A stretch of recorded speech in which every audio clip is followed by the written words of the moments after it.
cliffs of Slieve League are located on the northwest coast of Ireland in the county of Donegal.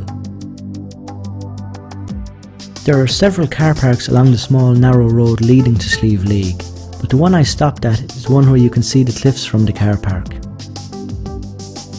If you stop at any of the earlier car parks, you'll be adding several kilometres to your walk.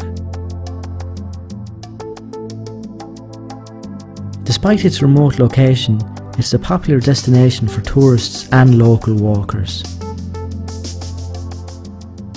I am lucky with the clear sky I have today, and I can clearly see Ben Bulbin in Sligo from here. Its unique shape is easy to identify. At 601 metres, they are Ireland's second highest sea cliffs after the cliffs on Achill Island and Europe's sixth highest. The first 15 minutes of the walk are along a proper walkway with steps and a handrail. But this soon ends and the track turns into boggy, wet ground.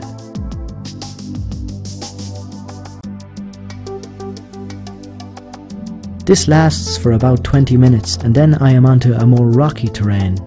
A bit of scrambling is needed and you'll also need to keep a close eye on exactly where you're placing your feet. Because the route is so exposed, the force of the wind was constantly pushing me inland. In places the route splits into two. One leads to the more challenging ridges and the other leads along a safer path. Because of the high winds today, I'll be taking the safer, less exposed path. As I get higher and higher, there seems to be less and less people along the way, which is understandable as you would have to come prepared if you wanted to tackle Slieve League. I've reached a peak that has a small stone hut built on it. This is not the summit of Slieve League. You need to walk downwards to the west and across the one man's pass and then eventually upwards to get to the actual summit, which is marked with a concrete trig pillar. Any book or website you read describing the walk along Slieve League will include a warning about the one man's pass. Before setting out on this walk, I was seriously worried for my safety, knowing that, to get to the summit, I would have to cross this pass. As I reached it, I stopped and studied it for a while.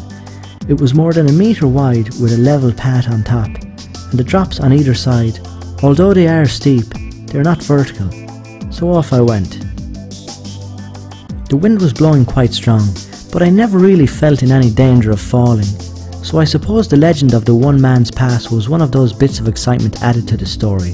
So when a hill walker returns home after a day spent on Slieve League, they can tell how they bravely crossed the one man's pass, but almost didn't make it.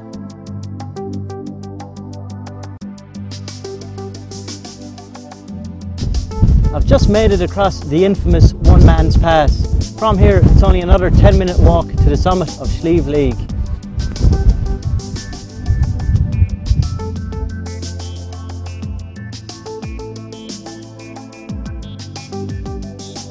This location is out of the way for most people living in and visiting this country, but if you're into dramatic scenery, it's well worth the drive.